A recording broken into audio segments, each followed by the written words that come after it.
So we're going to start things off by having President Simper sort of introduce the evening, and then I will introduce the poets. Okay, so thank you.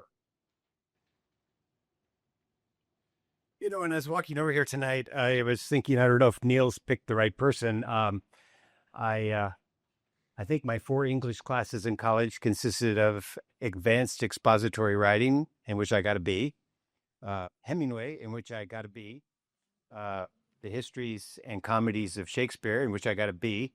I finished strong, though. I got an A in the tragedies of Shakespeare. So I guess I learned as I went along. But thank you, everyone, for coming. I also want to thank the organizers of this terrific event, and a special welcome to the poets, Lisa Spaar and Adam Clay, who I think will be more fulsomely introduced later on. Uh, I left the office tonight, and Jane Griswold, who I work with, said, "Do you know what you're going to say tonight?" And I said, "I'm going to make 3 points." And she said, "Do they rhyme?" Uh, no, they certainly don't. But it's wonderful to celebrate with you. I think nothing lasts 50 years if it's not worthwhile and redeeming. And I certainly think the poetry review is. The 3 points I want to make first. I want to talk about the importance of early impressions. I don't remember the poetry review that came out during my first year, 2016, 17. I think for most of college presidents, that first year is quite a blur. But I remember very distinctly the issue that came out my second year, 2017, 18. And by that time, I'd met Neil and Nick Nace, who were the editors, and already had a really incredible impression of their talents. And then I had also had the great opportunity. And when I read these names, I know you faculty members are just going to reminisce as I did. Dalton Hall, David Bushhouse, Garnet Crocker, and Arthur White. What terrific students. And I think, this is one of the things that's wonderful about academia. The seniors graduate and you think, how are we going to make it without them? And then the juniors, the guys who were juniors the year before, they seem to rise to that challenge and become incredible seniors. And of course, the sophomores become great juniors and freshmen and so on. It's that wonderful circle of life that is college. But what great guys these were. And I already knew each of them. And then, of course, we miss the talents of Emma Steinkraus, who did this fabulous cover. And seeing then this product that they produced through this incredible collaboration of all those talented folks, I thought, wow, this is impressive. And then I opened it up and I start looking at the poems and even reading a few. And there is a poem, The Suitcase by Eugene Gloria. And this is just how wonderfully small the academic world is.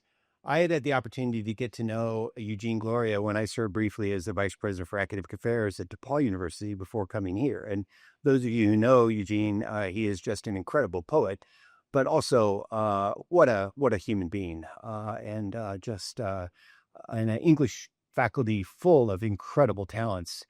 Eugene was just one of the catalysts that brought out the best talents in all of his colleagues there. And so talk about impressive. It's just like, wow, this is really great, which brings me to my second point. And that is this publication that we celebrate now, its 50th anniversary being published, is an incredible reflection on the quality and vitality of our educational program here. Like so many aspects of our academic program, of so many aspects of this whole college, we really punch above our weight.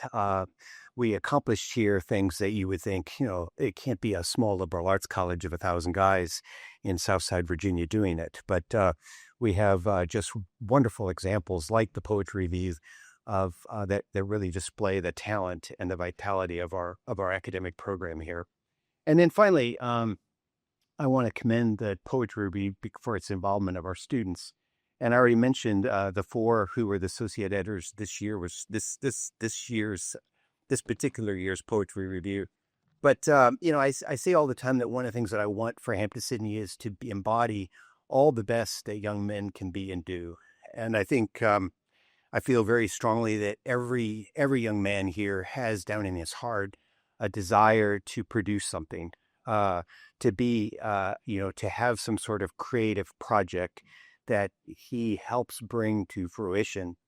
And over the years that I've been here, and I'm sure long before I got here, the poetry review has involved these incredible young men in a project that really becomes much bigger than they are. And I am confident that all of them see the production of the poetry review, the year they're involved, as something that sort of sets a bar for what else they can accomplish in their lives, so that then when they leave here, they already have an idea of the incredible potential that each of them carries around in him, and then they go on to do incredible things. I mean, I've kept in touch with only a couple of these guys, but what they've been able to accomplish after Hampden-Sydney is just as impressive as anything that they produced here. In fact, they built on the accomplishments of their time here. So, for all of those reasons, I congratulate the Poetry Review. And as I said at the beginning, nothing survives for 50 years unless it has, some great merit. And we're gathered tonight to celebrate that incredible merit that comes with the production of the Hampden-Sydney Poetry Review. So congratulations to you all on 50 years.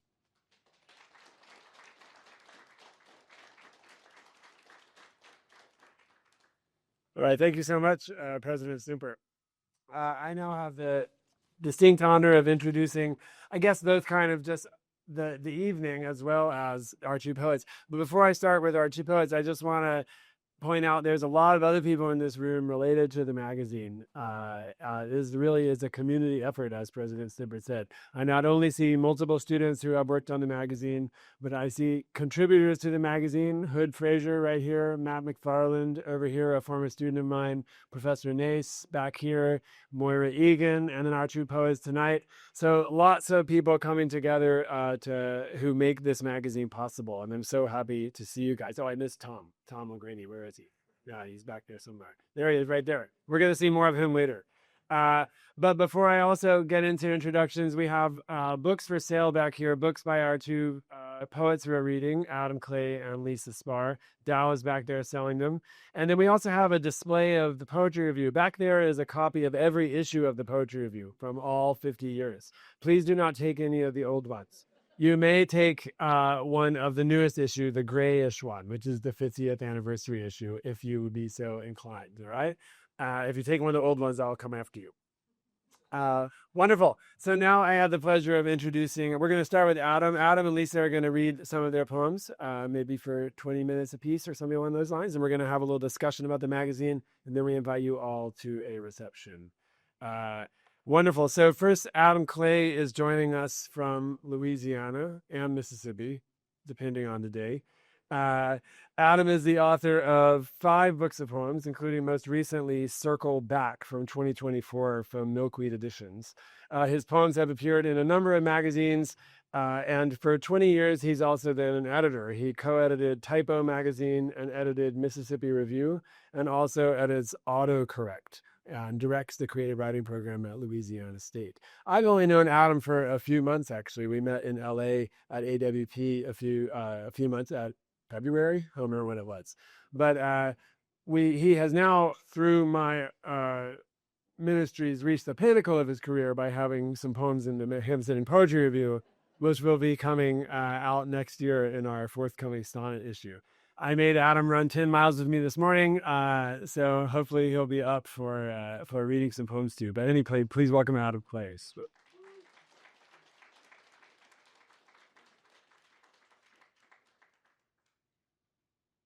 Thanks so much, Neil. Yeah, it was 10 miles. It was a little faster than I wanted to go, but I'm still moving. So, thanks so much for being here. Thank you to the college. Thank you to Neil for inviting me. I think we celebrated Mississippi Review's 50th anniversary a couple of years ago, and it's a big deal. I think especially in an age when journals are disappearing, going away, shifting online, to have the artifact. And so it's really a pleasure to be here to celebrate it. I think I'm going to read 7 poems tonight. It's always good to let people know what to expect. So I'm going to read 7 poems. This poem is called Poem for a Pandemic. We all say we're doing the best we can and laugh knowing it isn't true. But we keep saying it, emphasizing a different word every time we lob a battery into the ocean, broken appliance parts into a time capsule for whoever will find what we leave behind. We're strangely optimistic. We're doing the best we can. My watch tells me to move around. Someone else's watch tells them to breathe. I slouch. I stand up straight. The mirrors ghost us into another world. Yesterday, I looked tired, but today it's a new type of yawning, something fundamental to our existence, yet somehow more ominous. We're doing the best we can, like something moving under the skin, like skin feeling almost artificial. I wake up and can't shake the feeling of sleep. I fill a bowl with cereal past the capacity of the bowl.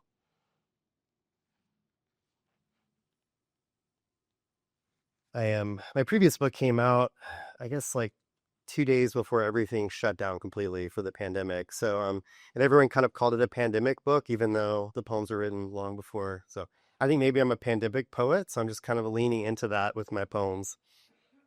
This next poem is called Darkling I Listen. It's a poem that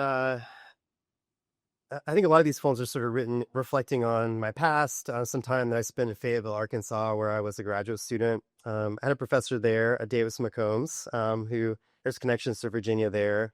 We were in the workshop reading a Keats poem, Ode to a Nightingale, and he was telling us that there are certain lines in the poem that were written to mimic the sound of the nightingale's call, which I think might have been BS, but I don't know. One of those things a professor says.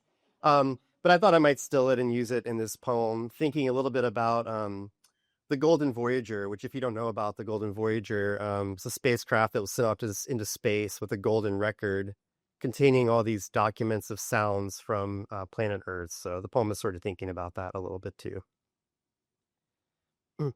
Darkling I Listen.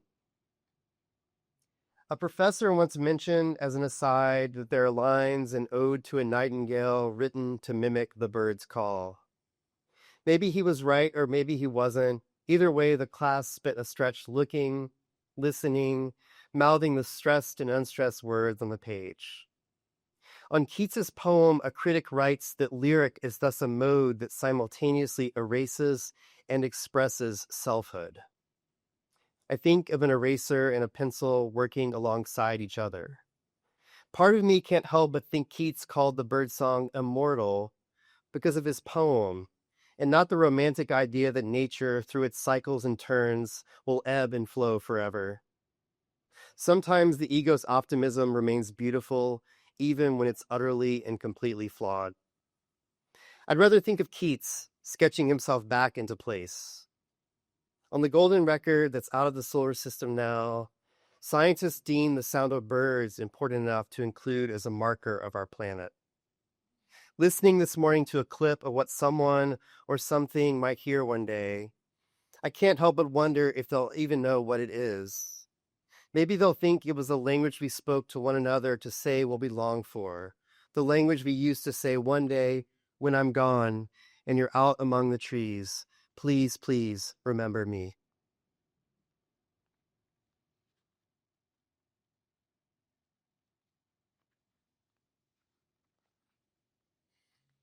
I'll read another workshop poem. This poem is called Iowa Workshop Model. For those of you that aren't creative writers or maybe haven't experienced the Iowa Workshop Model, sort of an old technique of just essentially beating up a poem to try to fix it.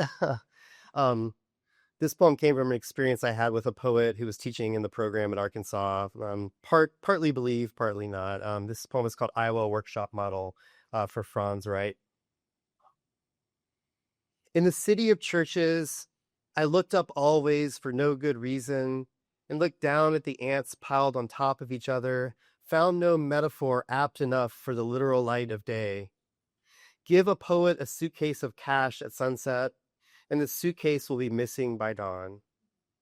Once a phone rang in the classroom, but no one owned up to forgetting to silence. Finally, the professor stopped class, pretended to pick it up, said hello, paused, and promptly hung up, his finger smudging the imaginary button. It was my father, he said. Outside it was fall, yet the cherry trees outside were just beginning to bloom.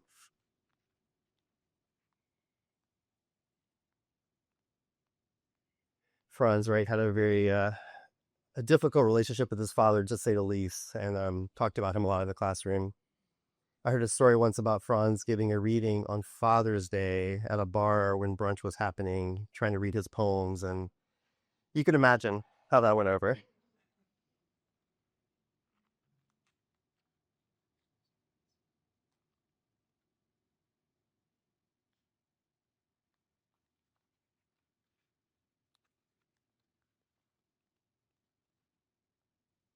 Diagnostic mess. Memories of pollen in the gutter. A childhood 3 turns from today. I can't silence this TV. Some hotel like hell. Your face in the mirror, too bright of a light.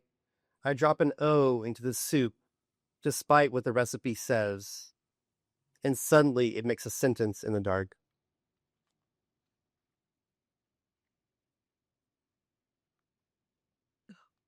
I feel like I promised y'all 7 poems, or I've lost count. Anyone keeping count?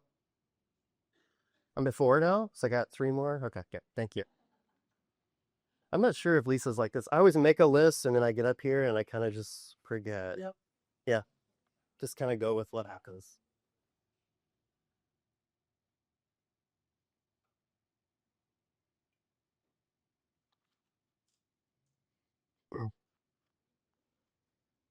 Eternal things.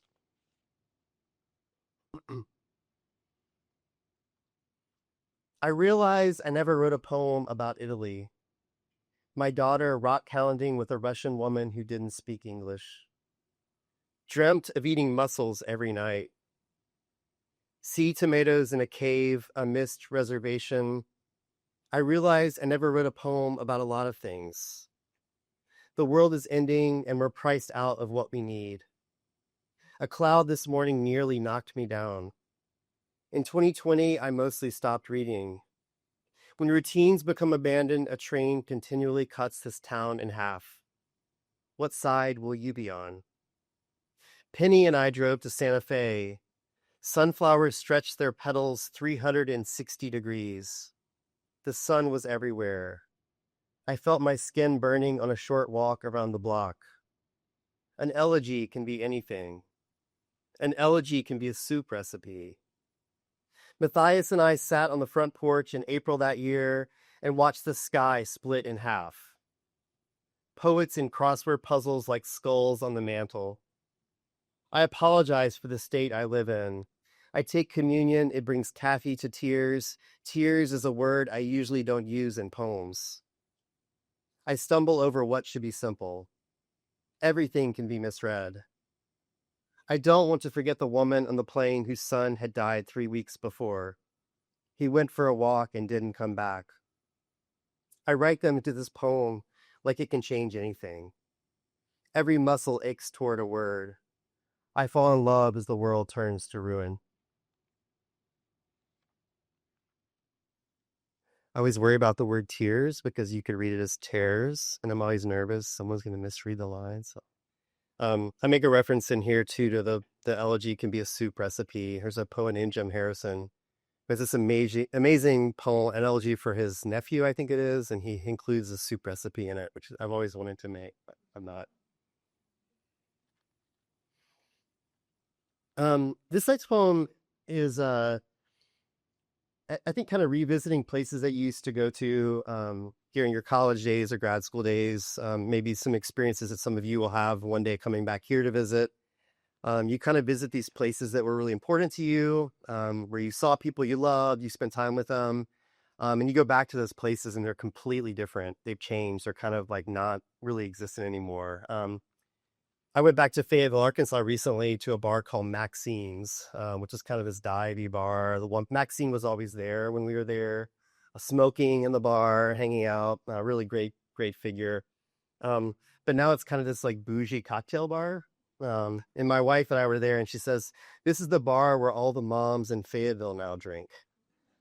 Which I kind of loved, but also kind of felt sad because I could kind of see me with my friend Matt, who passed away a few years ago, at the bar. We used to go there and shoot pool together. So this poem is thinking a little bit about how places can change as you go forward in life. So with credit to my wife Samantha, this poem is called "The Bar in Fayetteville," where all the moms now drink.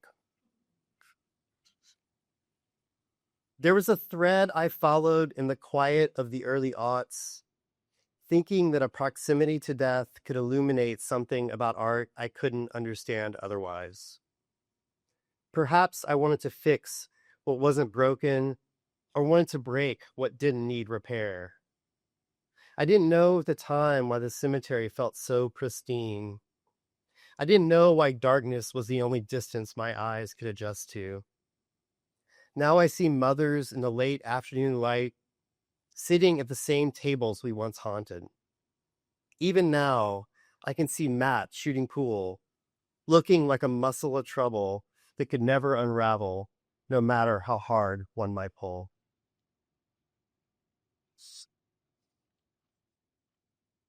Okay. Was that 6 poems? Keeping track over here? Thank you. Yeah, awesome. Okay. So maybe I'll close with this last poem, which is a new poem, which will be in the next issue of the magazine. Neil is putting together this amazing portfolio of poems connected to some sort of a theme. What are the different? There's like moths. What are the different themes, ideas? Laws, his, there's honey and deer. Yeah, honey and deer. Okay. Deer's always a safe thing with poets because we always have deer poems. But I went with a moth for this one.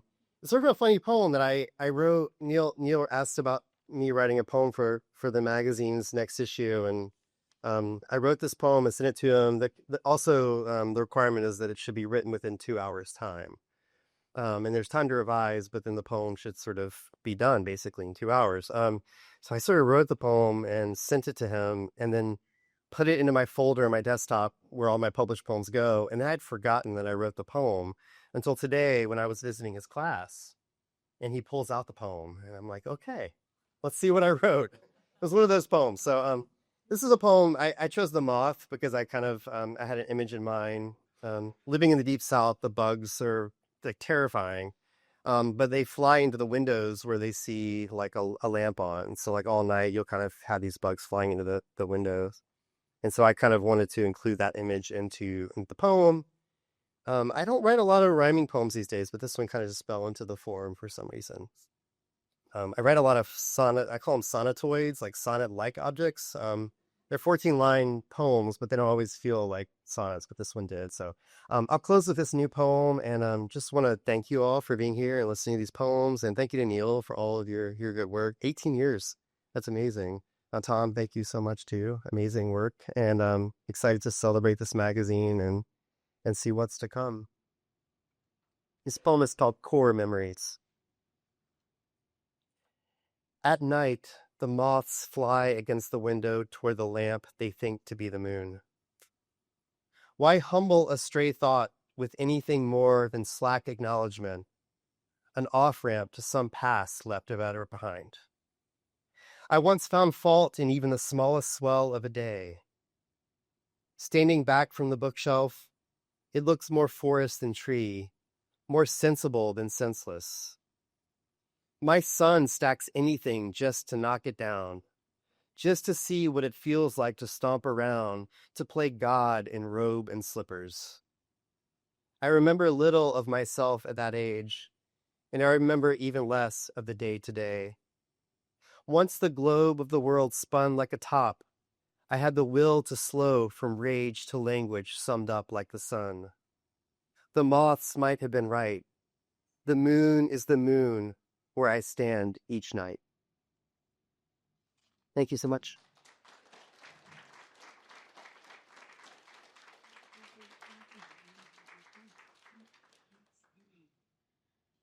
All right. Thank you so much, Adam.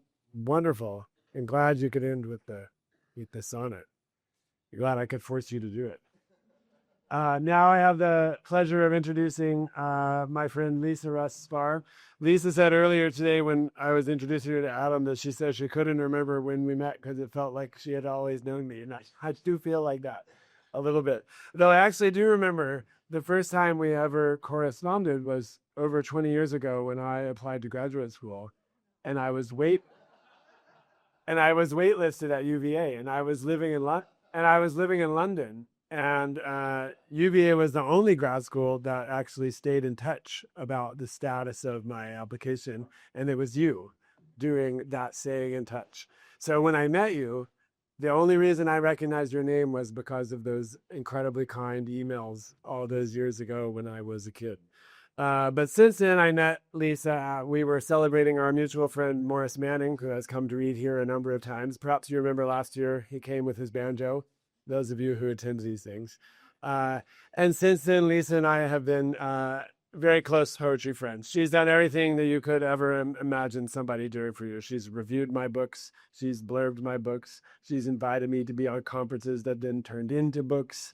And that would all seem remarkable if it weren't for the fact that I knew she had done that for so many other people too. So I am incredibly grateful to have her here and join us tonight. But beyond me, Lisa is the author of 8 books of poetry and a wonderful novel that was just published a few years ago. And I hear she's publishing writing a new novel now. And she is also an incredibly important critic, having written extensively for the Los Angeles Review of Books and for the Chronicle of Higher Education. Or she also wrote about one of my poems in that. You should stop doing things for me. And she's been working at or involved with UVA for over 40 years, 30 plus years, we were talking today, and has taught in the creative writing program there for many years and directed the creative writing program and had an outsized influence on poetry writing in America. So anyway, super glad to have Lisa here. We had her once during COVID on Zoom, but that doesn't count. So now she's here in person. Great.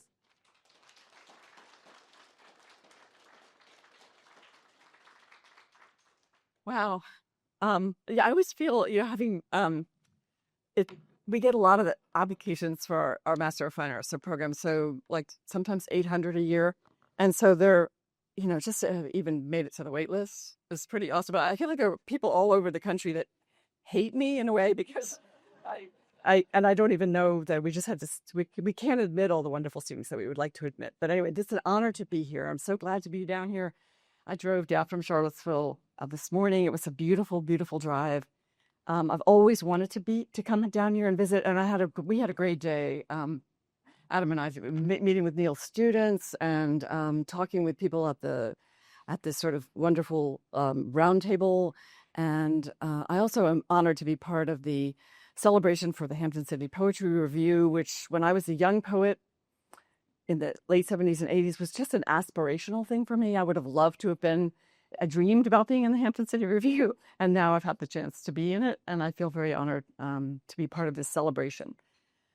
So I too will try to not read too much. I like Adam, I like to, I should just want to confess that I asked Adam to go first because I don't usually drink before I read a reading, but I did have a glass of wine, and I want to, just in case, I feel like I've sobered up pretty much, but anyway, I wanted to read just briefly. I have a new book of poems coming out in May of 2026, and it's called Soul Cake, Soul Cake, and it takes its title from an old carol, a soul cake, please good Mrs. A soul cake, an apple, a pear, a plum, a cherry, and so forth.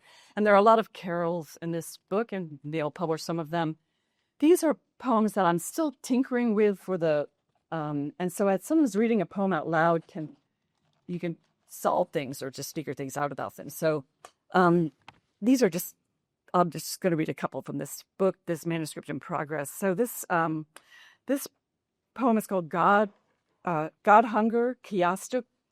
It takes its title from chiasmus, which is a rhetorical figure in which words or grammatical constructions or concepts are repeated in reverse order.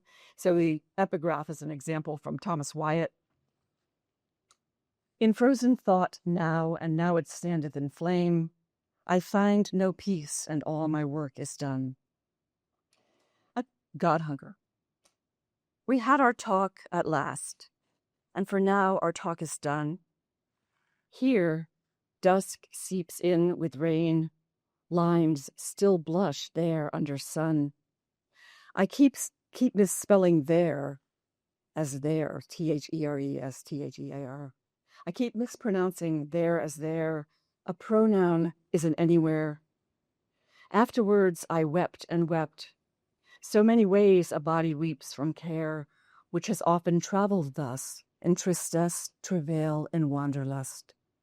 Patio, you said, means inner court, open to sky, that stellar thrust toward which untilled I always rise. In the other sense, too, pactum, to agree, to trust, night here, day there, until we again, in glass both bright and dim, remake again our covenant. No facts, but what love makes of them. There are poems in here, heaven or not be, like any poem that's gestated over the last 5 years has to have taken the pandemic in some ways. So during the pandemic, in the December before we knew what was going on, before we had vaccines and so forth, I slept, I didn't sleep really. And I kept the window open and so this is kind of about that experience. It does contain a word that maybe folks won't know unless you're in art. It's grisaille. It's Grisaille. It's a painting made with just black and white, pretty much.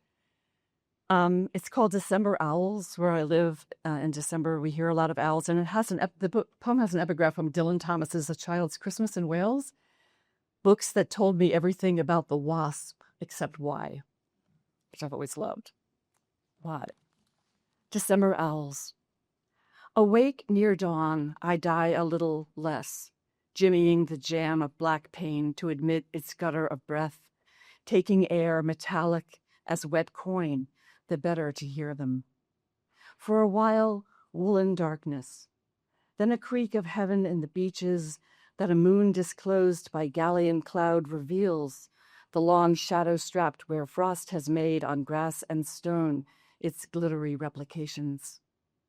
Now, like a meteor of horses drumming from across a field as far away as childhood, the night train enters the ravine, shivering the walls of many houses, and anyone not sleeping might hear its thunder swallowed up again into a sentinel deafness, pervasive as the stand of nearby hemlocks, stern, vigorous, where they hide.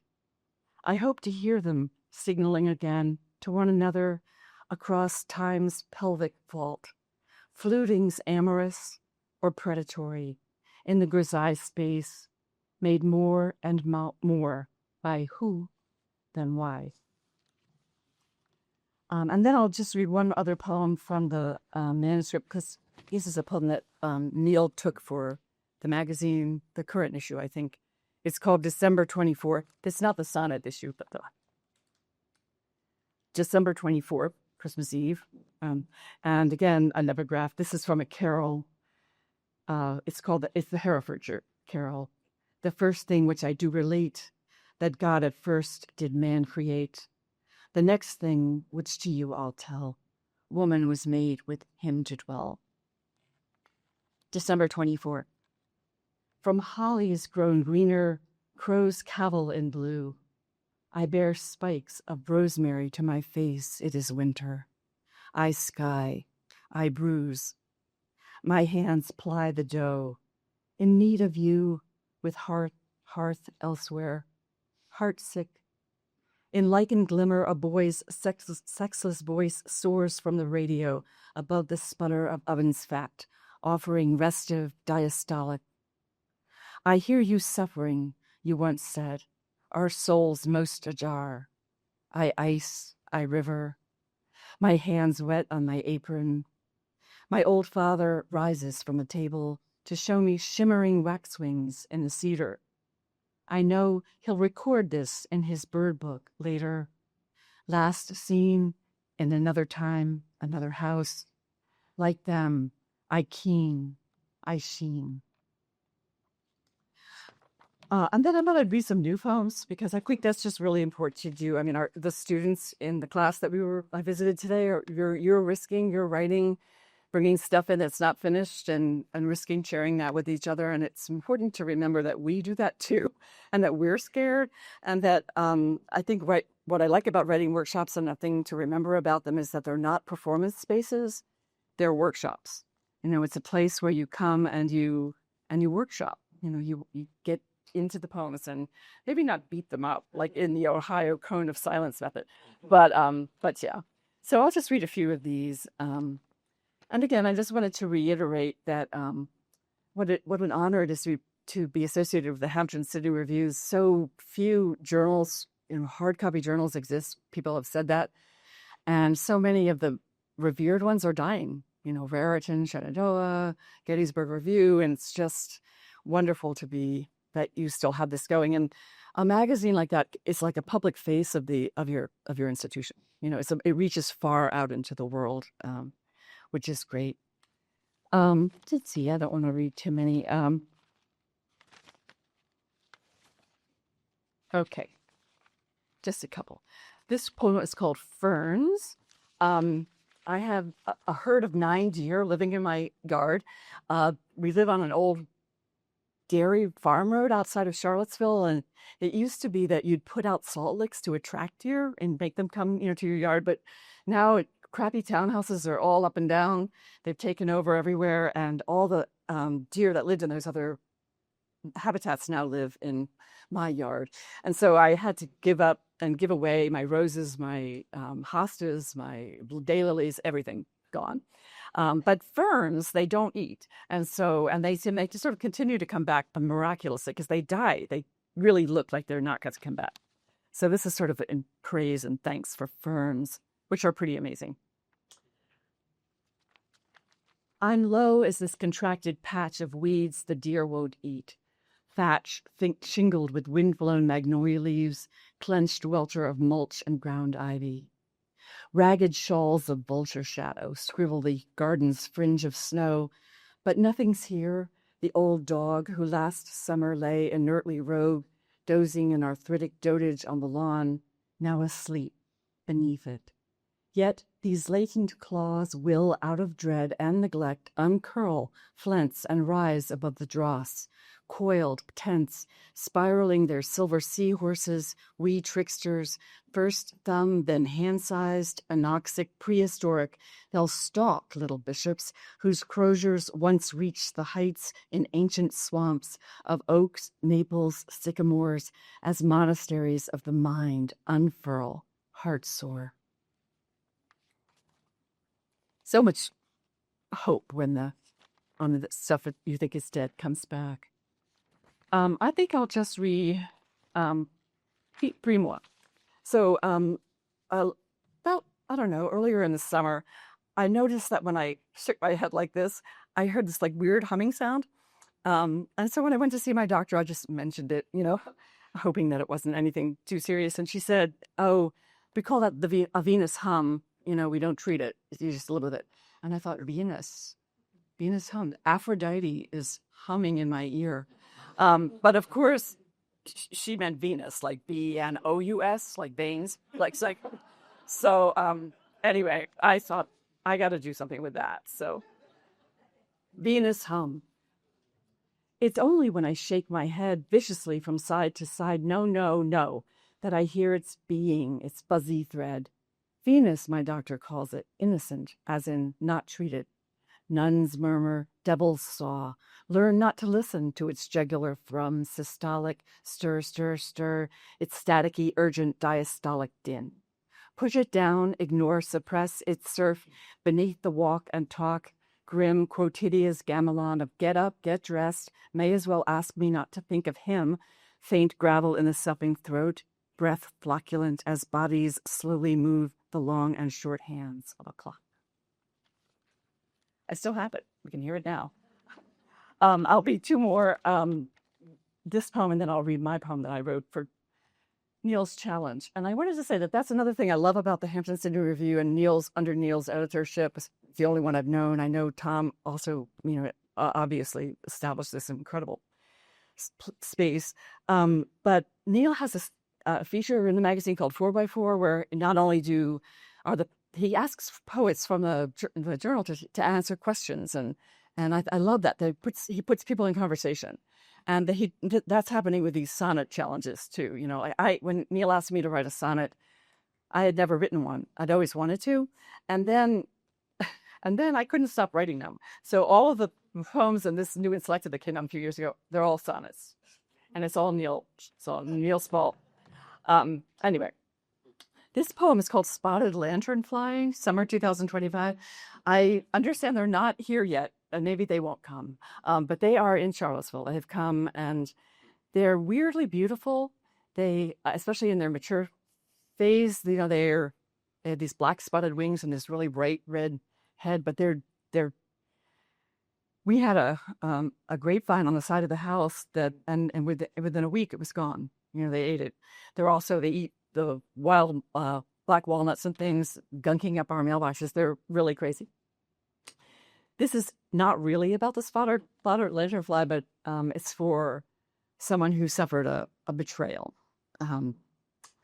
But anyway, it's a little sci-fi, the lanternfly thing. So get ready. Spotted lanternfly, summer 2025. Invasives devour invasives, at least at first. Stowaways blistering the wild grape, the waste trees that loom above, bark measled now with milky blotch and teeming egg masses. The mailbox and drive below spackled and oily crusty, propagating residue. Deceptively delicate, they're hoppers. They dodge, avoid a reckoning. They're due. They feed and feed. They use you. No, love, I speak in metaphor of something else. I could tell you about their brief courtship, the etc. I won't. They'll move on, dumb, heedless.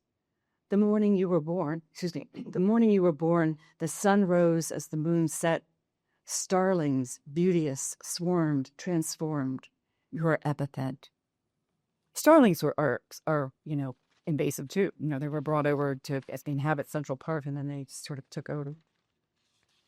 And then I will read Neil's poem. So, as was mentioned, we were given the task of writing a poem about a mirror, honey, moth, deer, or hands.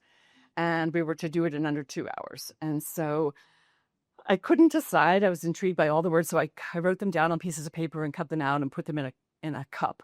And then I switched them around and I pulled out and I got mirror. So I thought, okay. And then I didn't want to write about mirror.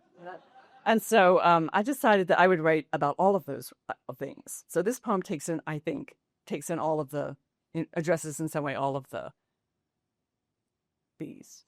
And it's Mirror, Mirror, of course, just a shout out to, fairy tale, Mirror, Mirror on the Wall.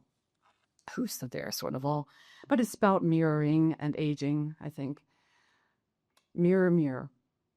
In my earliest memory of peering into one, I finger a small oval face, mine, undone a month by measles. Other mirrors, the winter doe who bent nose to a thawing puddled flow and deeply drank her own face.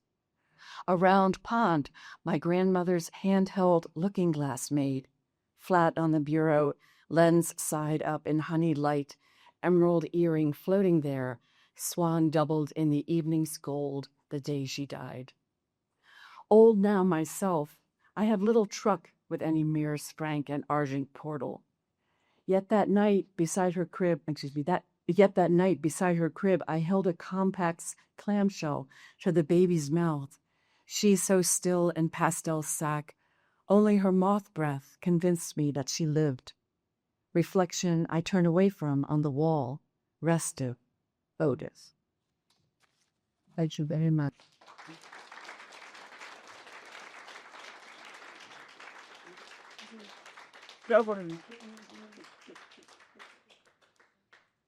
Wonderful. Thank you so much, Lisa. And thank you guys for finishing with the sonnets. So the issue they're talking about is this year's issue. And I did the same thing in 2016, 10 years ago. So Larry, that would have been the issue from your first year here. The first sonnet issue. So it's really fun to hear you guys bring that full circle. Well, now we're going to move to the discussion section of the evening, and we can also have the opportunity to ask some questions of the writers if that's of interest to anybody. But before I do, I'm going to introduce our two other panelists. There's going to be our founding editor of the magazine, Tom O'Grady. Tom, if you could come up and sit up here, that'd be great. And we also have with us the wonderful honor of having my friend Moira Egan, who has come all the way from Rome, though not just for this. but Moira is a wonderful poet in her own right. And when I met her, I discovered through chatting with her, this was years ago, that her father is Michael Egan, who was the co-founder of the journal with Tom many years ago here in Baltimore and in Hampden-Sydney. So Moira, if you could come on up, and then Tom and Lisa are gonna, or Tom, sorry, now I'm all mixed up. Adam and Lisa are gonna come join us. And we're just gonna sort of talk about the magazine and the importance of magazines like this in general, and then also we can open it up to questions. Here's one.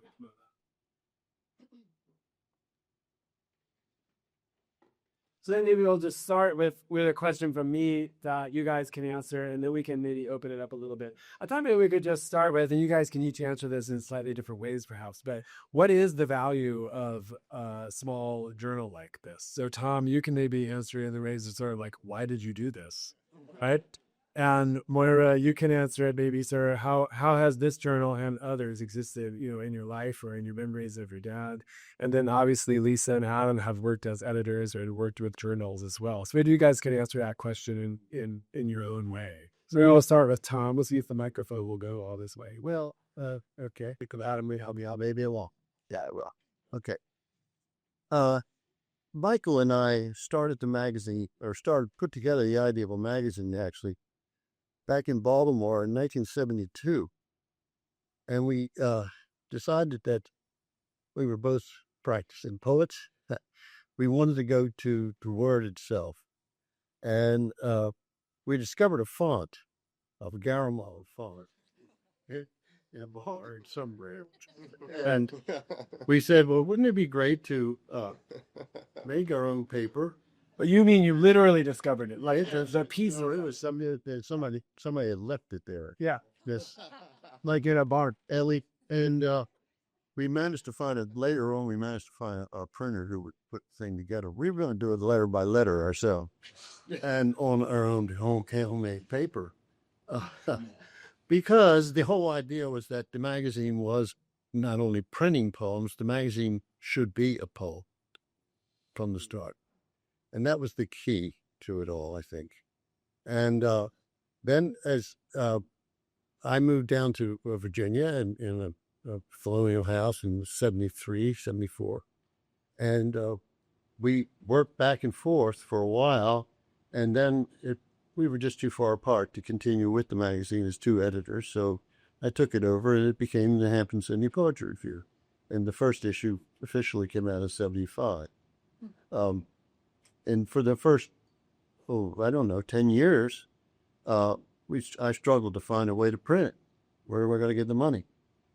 Searched for grants and setting up programs and spreading the word and putting out a lot of money from our pocket to carry it all. And then eventually, libraries began to take the magazine, and so it got a recognition. And then we were able to win some grants and the National Endowment Prize for editing. And from there, it was history, I never thought that I would be doing the thing for 33 years, but I saw it could work now. But it's been a long way from me now. It's Neil's book, because and he's doing a good job. Wonderful. Thank you. Moira, you want to? Yeah, thank you. I don't really know what to say. It's really an honor to be here. Thank you. I would have come all the way from Rome, but I got to start off in Baltimore first. So I grew up with these covers. I mean, I was a kid when the magazine was founded. And when my father died, we had this weird little slanted cupboard closet off the front room upstairs. And there were all these Hampden-Sydney Poetry reviews that he had put there for safekeeping, I guess. But anyway, they were there. So it's just, I didn't know how many of them I have. But it was an archive. And I guess I could say I sort of grew up in an archive. And people often ask me, I don't know if this is going to be helpful at all, but people often ask me what gave me, quote unquote, permission to be a poet. And one of the things was growing up with a father who was a poet. But that's also just as much a burden as it is a sense of permission. It was really tough. And, the old man, he could be really tough. as Tom, I think, could agree. I could too. I agree. And it's been a great honor for me. And actually, you probably remember this because you've really good memory, Tom. The first poem I published, and my bracelet just came off. That's a weird. Thanks, Dad. Was messing with my accessories. The first poem I published in the Hampden-Sydney Review was an elegy for my father right after he died. So thank you for that. And then a few other poems along the way with Tom. And then Neil came along and has been extremely generous in publishing my work. So thank you both for that. And also, Neil, I don't know if you remember this, but it almost made me cry. I live in Rome. My real home is in Rome. And it's a lot of postage, I think, to send a Hampden-Sydney Poetry Review to me every year, which Neil does. And in Tampa, I was leaving the conference. I'm like, I'm out of here. I don't want to talk to anybody else. I ran into Neil and I said, oh, thank you so much for sending me the review every year. It means so much to me, and I know it's expensive. And you said something to the effect of, how could I not when you are the person you are, having been Michael's daughter and stuff. So I'm just extraordinarily grateful. And this is a really personal take, forgive me. And perhaps Lisa and Adam can talk a little bit more about the great importance of small magazines, which are like poems, where people find their voices and where readers can find voices that aren't appealing to the commercial interests that are out there. And I'm just going to stop babbling now and put my bracelet back on. Thank you, Michael.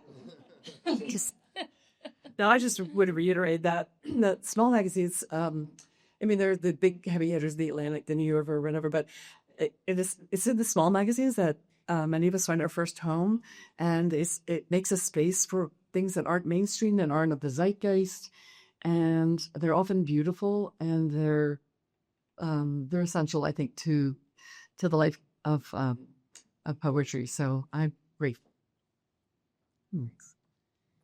Yeah, I am. I think when I talk to my students about publishing, I talk a lot about the idea of like literary citizenship, this kind of idea that you're a reader, you're a citizen of the literary world, but then also like, I think becoming an editor means you're providing spaces for voices. And I think, probably, I don't know, even like before there were like online journals, like you kind of had to get poems published in like really small magazines that maybe a bigger city would carry in a bookstore.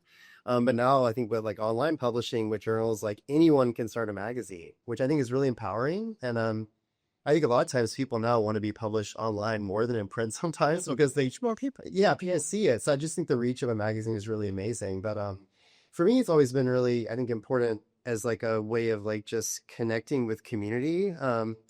I think as a writer, kind of growing up in a place where I didn't have a lot of other writers to engage with, just like publishing people in magazines, you make a connection with that person. And my oldest daughter jokes, she's sort of, every time we go to a new city, she goes, Dad, who do we know here? Like, who lives here?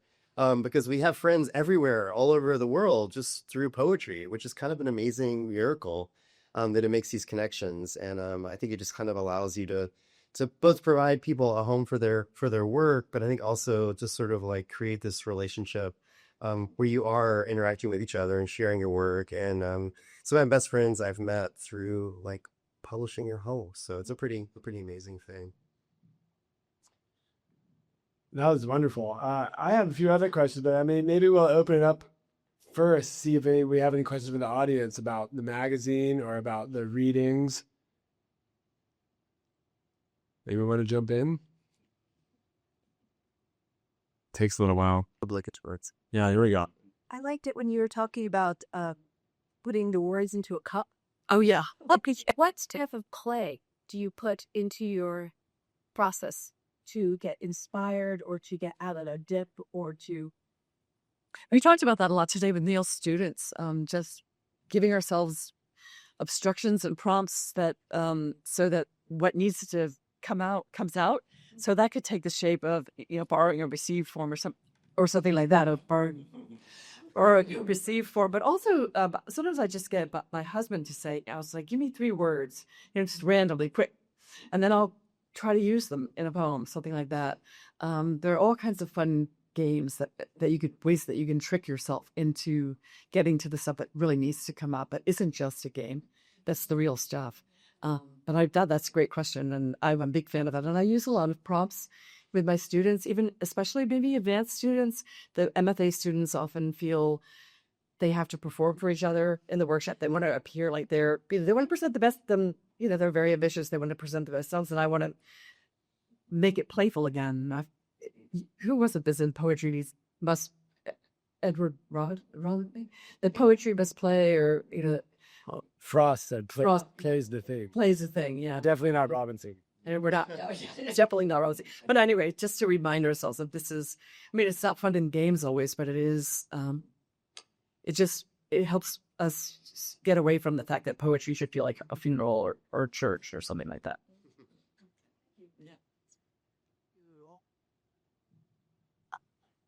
I wanted to hear you talk a little bit about the business of a small magazine, because I think we've seen so many small magazines come and go, and that's part of their charm, perhaps their ephemerality, but we're here to celebrate one that has staying power. And I think he got a good editorial experience here on the panel. Can you talk about what does that business look like? What does it take to support a small magazine now in 2025 in a different way than it would have 50 years ago or 75 years or so? Take it away, yeah.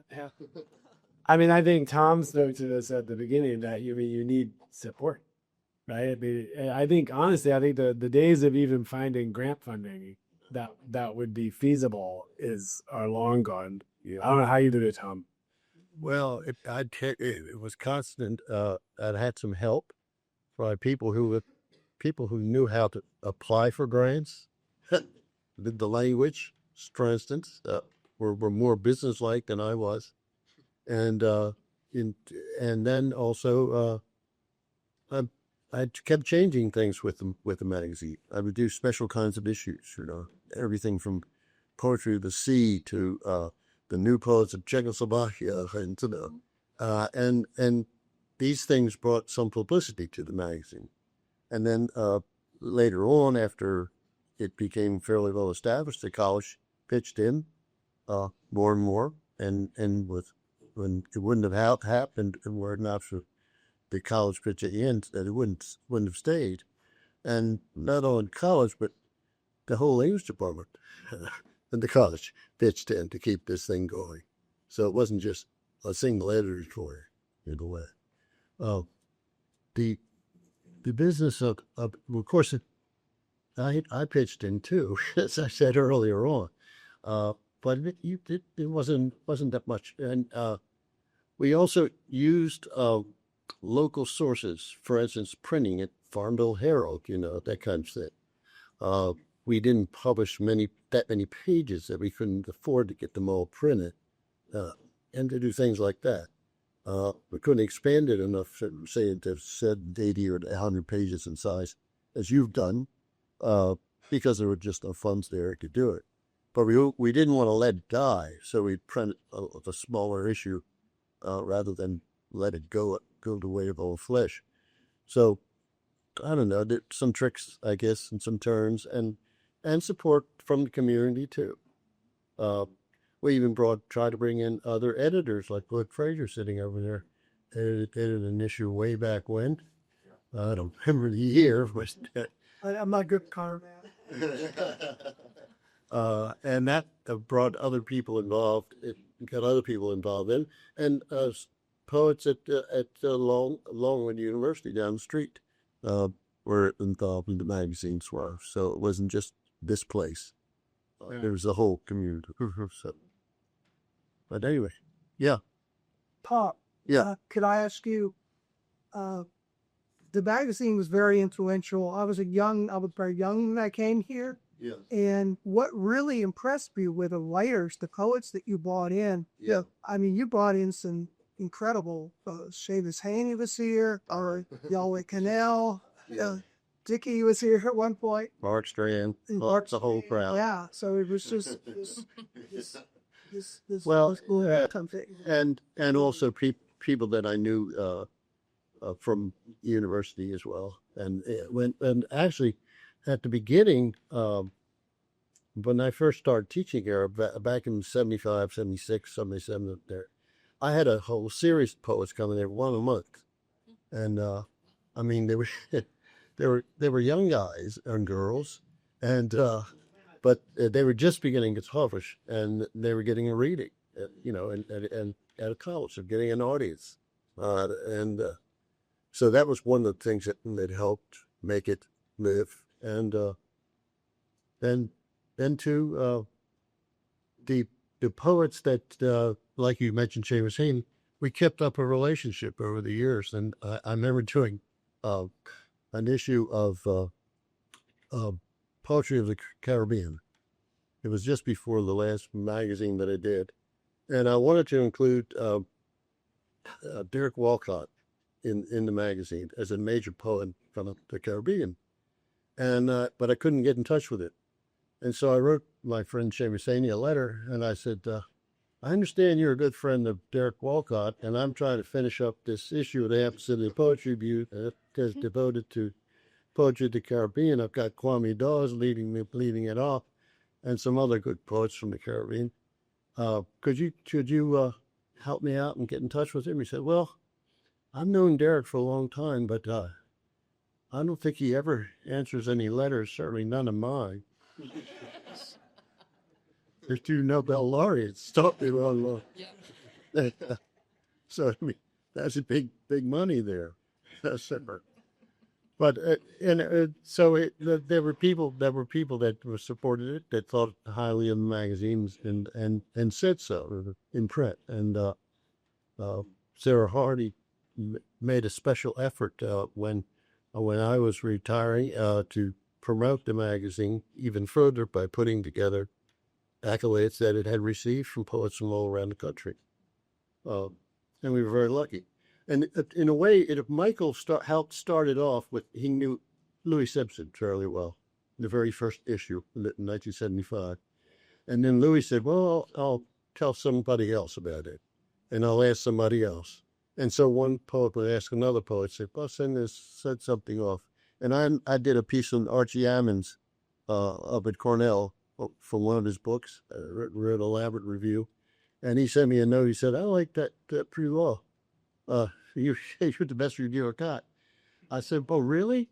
How about sending me some work first? And then we get it like that. So it was that sort of thing. It was a lot of stuff. Mara, can you remember your dad talking about the magazine? and about like the poets that he would contact, that kind of thing. And take the 5th.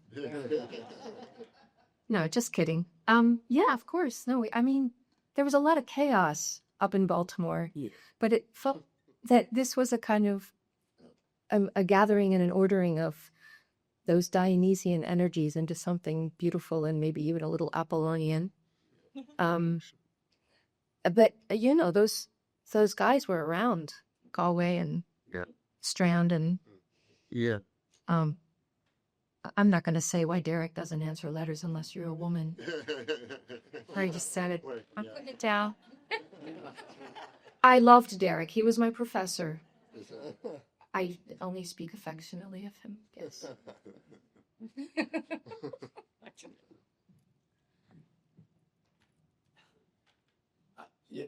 Jake, yeah.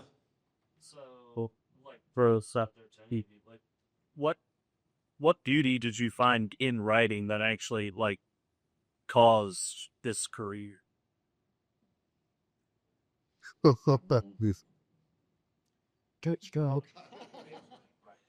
You got the mic? What a question is. Yeah, that's a good question. Yeah, I talked about this a little bit in the class today. I mean, I think poetry for me kind of started off. I didn't really know there were other like living poets. I didn't know that it was like an art form where people were making poems just from what I knew. But I enjoyed it because it felt so accessible, and I still think it's a really an accessible form. Using like a piece of paper and a pencil. I don't know. Like for me, that's such a tough question. I think for me, like what I love about writing poems is I don't always know.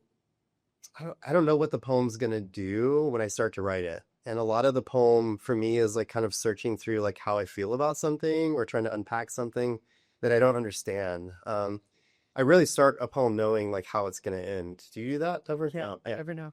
Yeah, I never really know. So for me, it's like kind of the constant discovery of it. I think you can really get addicted to it as a writer. It's really powerful to sort of start a poem and not really knowing like what's going to happen on the page. And a lot of them failed, like a lot of them do fall away and you kind of think, oh, that wasn't important. But the ones I think that end up in the books or that maybe get published somewhere, there's just something about it that's kind of a magical thing. It feels like, I don't know, it's almost like a type of prayer, I think, where you're kind of just like meditating on something within yourself. And we've talked about Frost a little bit tonight, but that kind of idea that he had of like no surprise for the writer, no surprise for the reader. And I think I'm always surprised by like what happens on the page when I write poems. That's a wonderful question, and I just wanted to try to lean into the beauty part of it in your question about what is beautiful about, or what is beauty, and what about that leads you to writing poems. And Keats would say, beauty is true. For true beauty, that is all you need to know. And in a way that I think that's kind of true, but I do think that I am seduced by the beauty of the world, and that we're working in, what do you do with that? I mean, you feel it, but then when you're writing poems, or you write poems, you other that beauty, and it allows you to participate in it and see it again and look at it from lots of different angles. And so, thank you. It's really deeply metaphysical and provocative question. And I think it's yep. Okay. Well, come on, you guys can answer that question. I would say it's also very similar to a magazine, right? When you start editing a magazine on issue, you don't know how it's going to end either, right? And you get kind of seduced by various poems. So maybe there's a kind of concordance there. Other questions? Yes, in the back here. This is a question more about poetry in general. If that's okay. Yeah. Well, yeah. Because when I read a more like ambiguous goal, or as the reader, I'm supposed to find some personal meaning in it. Let's say I do. I then hear other people what they got out of Koval, how they see it, and they seemingly have better ones that try and sound that I would have benefited more from the poem myself. So I wonder, as people who I imagine read a lot of poetry, write some yourself, how do you recollect it? How do you know that you found the greatest meaning of that poem for yourself? And take this away. Stars. Margaret? What?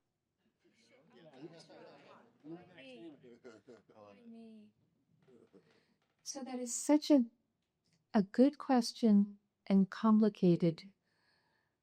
And as a poet, I would say that I put things deliberately into a poem. And speaking of the other question about where's the beauty in poetry, for me, I'm going to get around to this. Don't let me forget.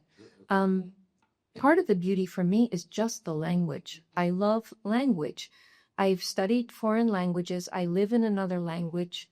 The sounds and things that happen with words. I'm a terrible visual artist. All I can do is stick figures. I'm in music.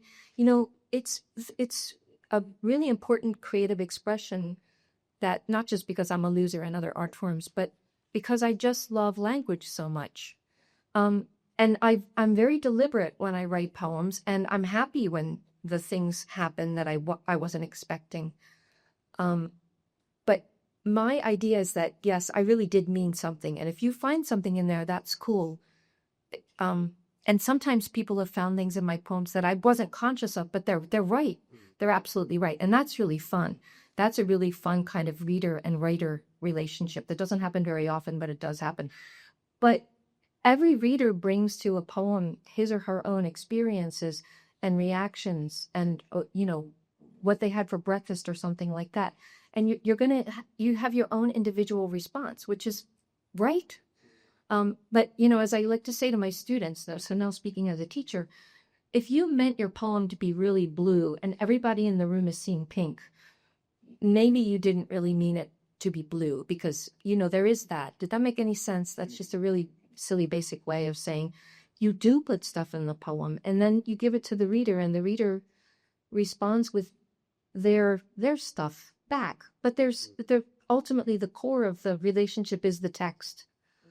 And I'm old fashioned that way. I'm actually old fashioned in a lot of surprising ways, but that's one of the ways. So anyway, was that remotely anything like an answer? Yeah, it's great. Tom? Well, with me, in my own poetry, I've always said I was more of a sculptor than poet. I was very interested in sculptural forms and write poetry, open and closed forms, and did a whole series of syllabic sonnets, that sort of thing. But the shape of the poem was what I was interested in. And of course, the language, the words, the way they sounded banging against one another or sliding into one another, however you want to do it. But I've always said from the beginning that I felt like I was a frustrated sculptor. And so I took on poetry place.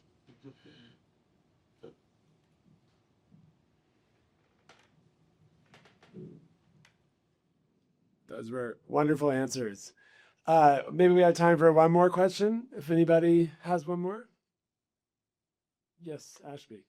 Yeah. Oh, so looking at art, the general and specifically film, something that I've seen is a lot of the homogenization of the content of what's being produced as to be tasteful to the viewer in order to make money and to continue keeping the industry alive.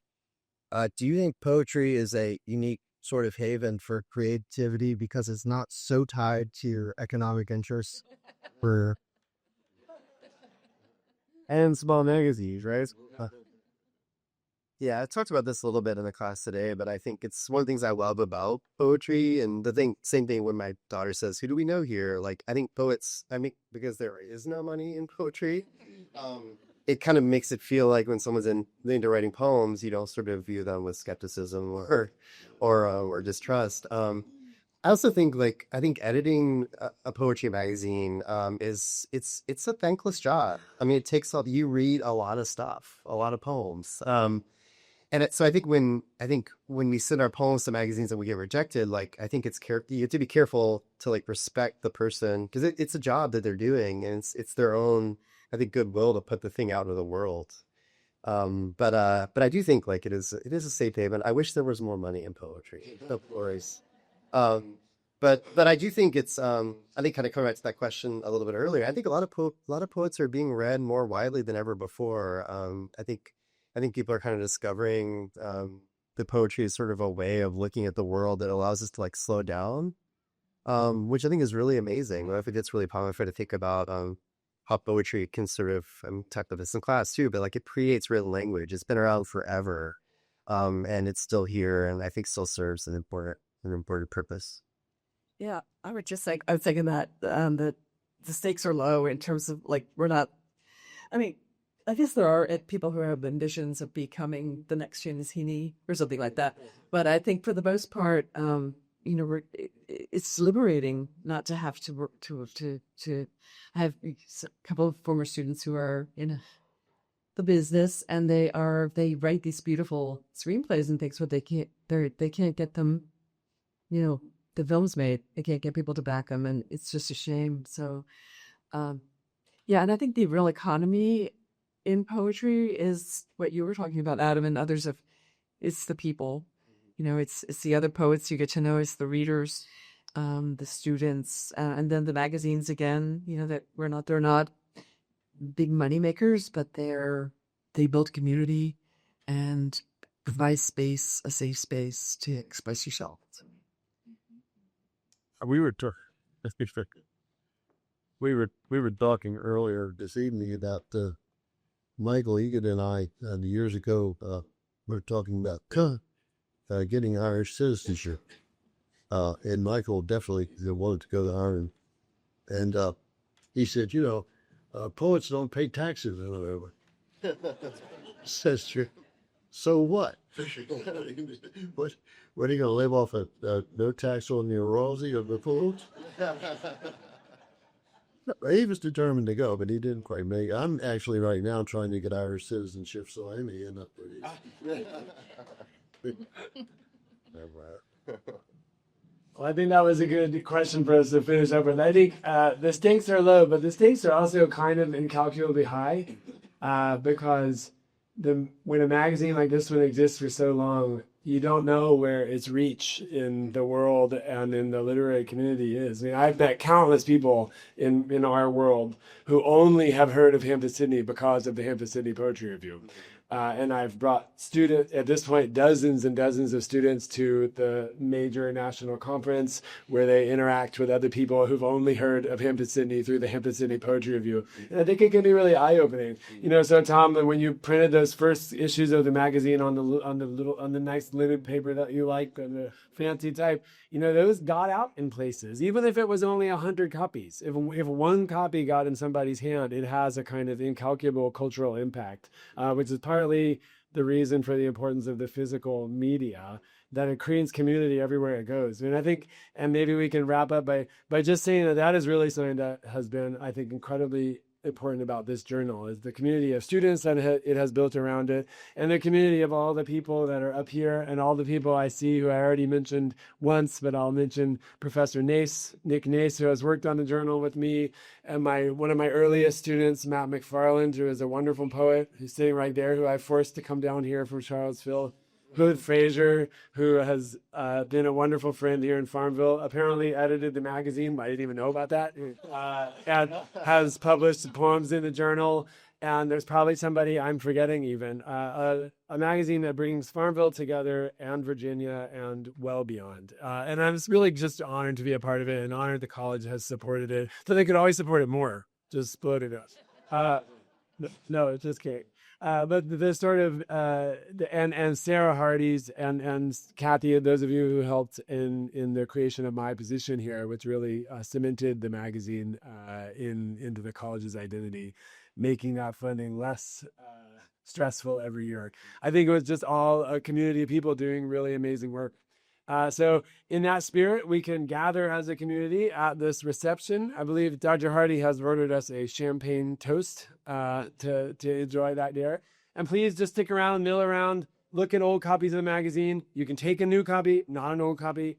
And there are books from Adam and Lisa that you can buy back there. Moira has a new book, but it's not out quite yet. Well, I have some coffee. Oh, Moira has some copies. I didn't know that. So Moira has a few copies of her book too. But anyway, please stick around, talk to people, and thank you so much for coming to be a part of the community.